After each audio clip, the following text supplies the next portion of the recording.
We've been together for 15 years, got married 11 years ago, and have 2 kids who are 7 and 5 years old. I never thought that she would cheat on me, so it was a complete surprise. This might take a while, so get comfortable. Around a year ago, we hit it off with this other couple who had kids around the same age as ours. They lived close by, and we all got along like a house on fire. We started spending more time together, taking turns babysitting each other's kids and going out as a group. As time went on, I noticed that my wife and the other husband were becoming really close. Since they were the ones looking after the children most of the time, they had plenty of opportunities to bond. Unfortunately, I wasn't around much when this was happening, as I was working long hours while the other two were busy doing kid stuff together. To be honest, I wasn't sweating it too much. I have complete faith in my wife, and I've never had any reason to question her loyalty. She's always had plenty of male friends, and it's never bothered me before. But as the spring rolled around, things got a little rocky between us. My wife began to realize she was feeling down in the dumps, so she started seeing a therapist. She also hit the gym hard and began shedding some pounds. After a while, she suggested we try out couples counseling together. At first, I was a bit taken aback because I thought everything was hunky-dory between us. I was like, what's the problem? I remember when my wife suggested couples counseling, I didn't think too much of it and just shrugged it off. After all, she didn't seem too bothered about it when I told her I thought we were okay. So the whole thing was left hanging in the air, and we never brought it up again. As far as our bed life went, things were pretty good between us. It wasn't ever a big issue, but maybe not as frequent as we both would have liked. We rarely went more than a week without getting intimate, and never more than a month. However, I knew deep down that my wife had a stronger desire for closeness than I did. During this period, I stumbled upon a couple of toys my wife had bought without letting me in on the secret. She had clearly been hiding them, but one night they accidentally went off while we were sleeping. We both woke up and talked about it the next day. I remember asking her, "Why didn't you just tell me about it?" As it turned out, I was struggling with some personal issues too, particularly with work. We had moved to her hometown about 5 years ago, where she had some friends, but none of them were really close anymore. On the other hand, I had no friends at all. I have a pretty decent job as a doctor, but we also spent a lot of money, which caused me a lot of stress and anxiety. I guess that's on me, though. When my wife started going to counseling and working out, we began spending more time with the other couple. It felt good to finally have friends, and I was excited about it. We even started getting more intimate with each other, and things were going well as June rolled around. In July, we all went on a family vacation together. It was during this trip that my wife told me something that really bothered her. Apparently, the other wife had discovered some texts between my wife and her husband on his phone. While my wife assured me that there was nothing inappropriate going on, the sheer volume of messages seemed to upset the other wife greatly. My wife told me that the texts between her and the other husband were all friendly, and that there was one time he jokingly said, "I love you." She even offered to show me the texts, but I didn't feel the need to see them. I trusted her and figured it was no big deal that she had male friends. But when we returned home from the family vacation, I started feeling anxious and insecure for no apparent reason. I noticed that the pouch where she kept her toys was moving around more frequently. Meanwhile, the other husband had a week off work for the summer holidays, so he and my wife were spending a lot of time together with the kids while I was working all the time to make up for the time off we took for the trip. As my anxiety increased, the texts between my wife and the other husband kept bothering me. At first, she said I could see them, but then it turned into her saying it would be an invasion of her privacy. Then, a week before my birthday, she bought a gift for him that required iron-on patches and arrived while I was home. She gave it to him the next day while I was at work, and I only saw it the day after. It made me wonder why she didn't just tell me about it in the first place. I was feeling like I was losing my mind. Why was I so paranoid? Why can't I just believe in her? Why am I constantly checking the Find My Friends app and the Nest cameras in the house now? It's like I felt like I was already replaced before with her toys, and now I felt like I was being replaced as her partner too. So I opened up and told her how I felt. I was a complete mess. She tried to reassure me that they were just friends, that nothing was going on, and that it's no different from her being friends with other guy friends. Before I left, on a trip with my male friends in July, I talked to a female coworker about the text messages my wife had been exchanging with her male friend. I found out that there were many I love you messages, good morning and good night messages, and even pet names. This news hit me hard. Just a week before, my wife had accidentally said, I love you with the pet name, while she was asleep, and then went back to sleep. I was really confused and asked my wife about the pet name she used in her sleep. She told me that I was that pet name, but I later found out that I wasn't. I confronted my wife about this, and she revealed that she had been feeling really depressed and upset with how I had been treating her over the last few years. She even considered leaving me, but her friend talked her out of it. I also talked to her friend and expressed my concern about the I love yous and pet names. They apologized and agreed to stop using those terms. He even said that he would back off a bit. After a few weeks, we all planned to hang out together. I arrived first, and when my wife and her friend arrived, I could sense that my wife was eager to hug him. It made me feel uneasy and upset, and I knew I was being irrational. I tried to distance myself from the situation to calm down, but my wife noticed and asked what was going on. We ended up arguing about it, even though I knew I was at fault. The day after our fight, the other couple talked and decided that they needed to establish a boundary where the male and female in our families cannot communicate privately anymore. I wasn't thrilled about this because I was starting to become good friends with the female, but I understood and agreed to it. My wife, on the other hand, thought it was complete crap, but said she would still respect their wishes. After a few more weeks, we went on a family trip with just the two of us. I noticed that she was texting him privately, along with a bunch of other people, the entire trip. Every time she went to the bathroom, or I did, she was glued to her phone. I finally confronted her, and I was extremely angry. I said, well, there goes those boundaries. It was not a good day to have that fight, but it happened, and I meant every word. I had been assured that they were no longer communicating privately, so I was really upset. 3 weeks later, my wife calls me and tells me something important. The other wife discovered that my wife and the other guy have been talking for hours every day, despite agreeing not to communicate privately anymore. They talked for 40 minutes at 4 a.m., 1.5 hours at night, and 40 minutes during lunch every day. They always talked when I was at work. If I left for overnight at 9 p.m., they had a 1.5-hour call. If I was home at night, they didn't talk then, but they had a call at 4 a.m. This was happening every day, and I felt devastated and betrayed. My wife had lied to me directly. Finally, we decided to go to couples therapy. During our sessions, my wife assured me and the therapist that she had cut all communication with the other man and that she was working hard to regain my trust so that our families could be friends again and our kids could hang out together. After about a month, I checked our home's security camera footage and saw my wife taking a selfie in a suggestive pose during her workout. Later that night, I managed to access her photo stream on her computer and discovered that they had been sending each other nearly explicit messages and photos, including lingerie pictures and seductive poses dating back to August.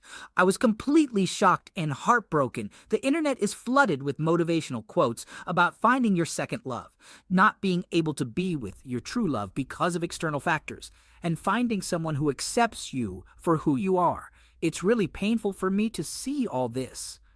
I feel completely shattered and hurt. My wife had promised the therapist that they had no communication anymore, so this betrayal has hit me hard. I talked to the other woman, and my wife and I discussed it. They had been using a secret messaging app since before our family trip and had been exchanging texts. She swore that there was nothing physical going on. I asked her how I can trust her again, and she promised that she won't hurt me or lie to me anymore. In the text, it was revealed that my wife had expressed to the other guy that she wanted to run away with him in 5 or 20 years.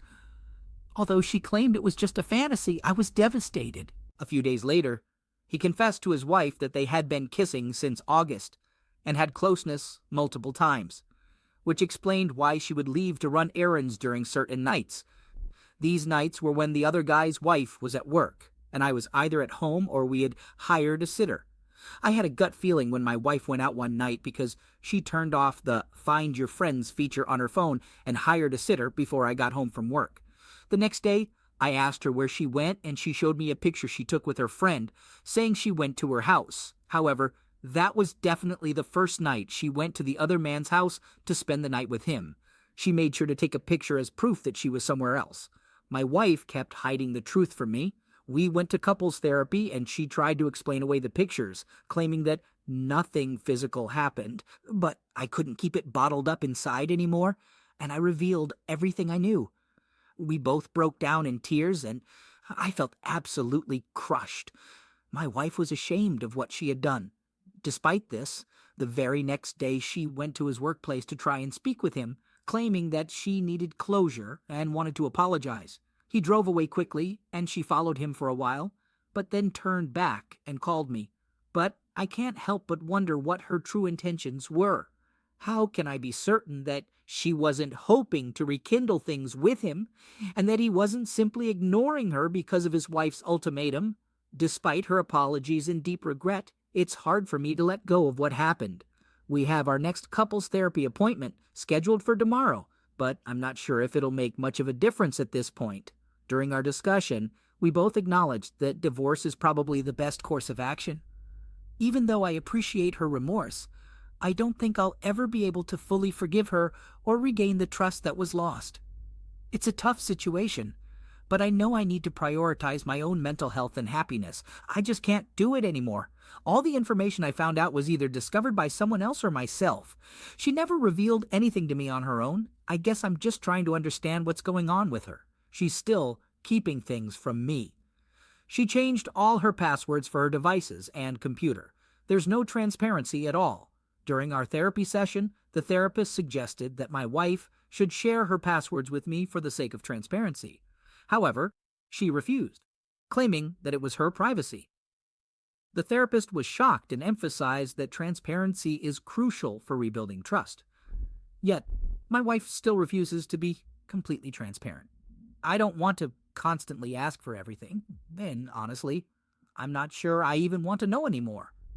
I'm wondering how I should handle tomorrow and beyond. The legal aspects can be sorted out since I've talked to a lawyer, but it's tough to decide on the timing. Should I tell her tomorrow that I want us to start living in separate rooms while still in the same house? We do have a guest bedroom available. Should I also start separating our financial accounts? Right now, everything is shared, but since I make most of the money, splitting everything equally could lead to more conflict. Or should I wait until our next couples therapy session in January after the holiday season is over? After a while, we survived the holiday season. We decided to move to different bedrooms and officially separate. We also agreed that we were free to see other people if we wanted to. There was a small argument during Christmas, but we managed to keep things cordial overall. As we spent more time together, I became more convinced that separating was the right choice. I know I can eventually heal, but I still can't trust her, and the little things about her continued to bother me.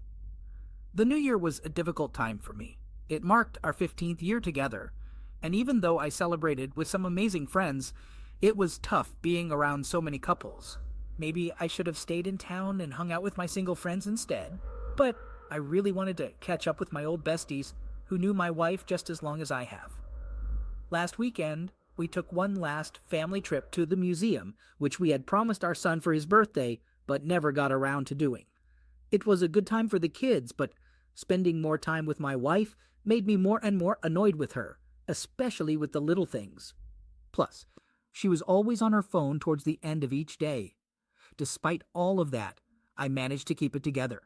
I had the option to surprise her and file for divorce and separate our finances, but I didn't. Instead, I consulted with my lawyer frequently and decided to keep our finances joint.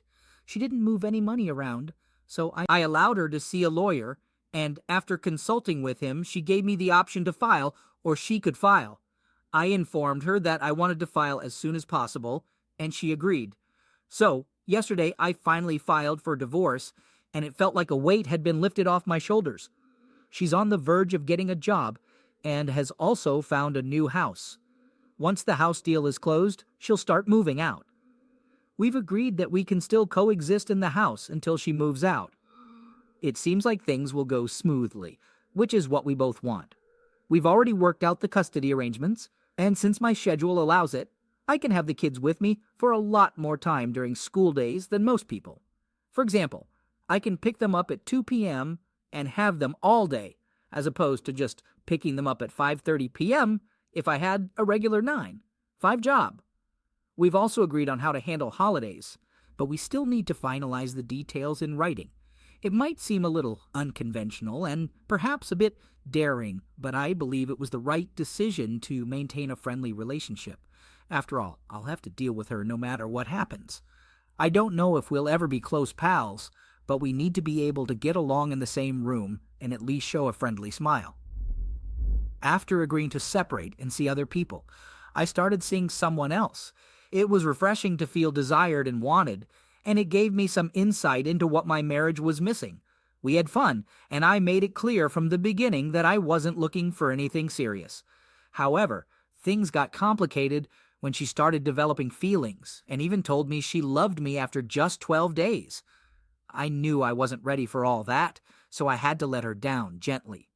So, I have a hunch that my soon-to-be ex-wife is seeing another man, but honestly, it doesn't really bother me anymore now that we're separated. The thing is, this guy is married too. They met through some volunteer work where she's on the board and he's the new president. I can see on the phone bill that they've been sending 500, 600 texts a day since a couple of days after Christmas. I can't read the actual messages, but the sheer number of texts seems suspicious to me. During our family trip, my STBXW sent and received 280 messages from 6 to 8:30 p.m. while we were having dinner and getting the kids to bed. It seems like a lot of texting for that time frame.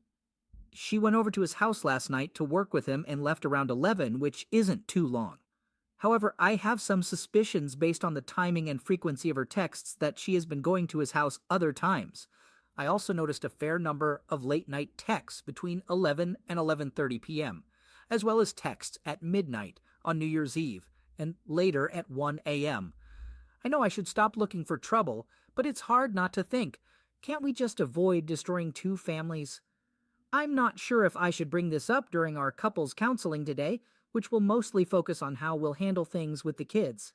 This might be my last session, and I'm unsure whether to mention it now or wait until after the divorce is finalized. I also have a hunch that she knows about the woman I've been seeing, in which case I should probably just leave it alone, as she hasn't said anything. My lawyer is aware of both issues, but hasn't provided any advice on what to do. The final. All right, it's finally over. My ex has officially moved out, and tonight is the first night in a long time that we won't be sleeping under the same roof. On top of that, she's got the kids with her tonight. But you know what? I'm actually feeling pretty good about it all. I've got some awesome friends to hang out with tonight, and there are more friends coming over tomorrow and the day after that. So things are looking up.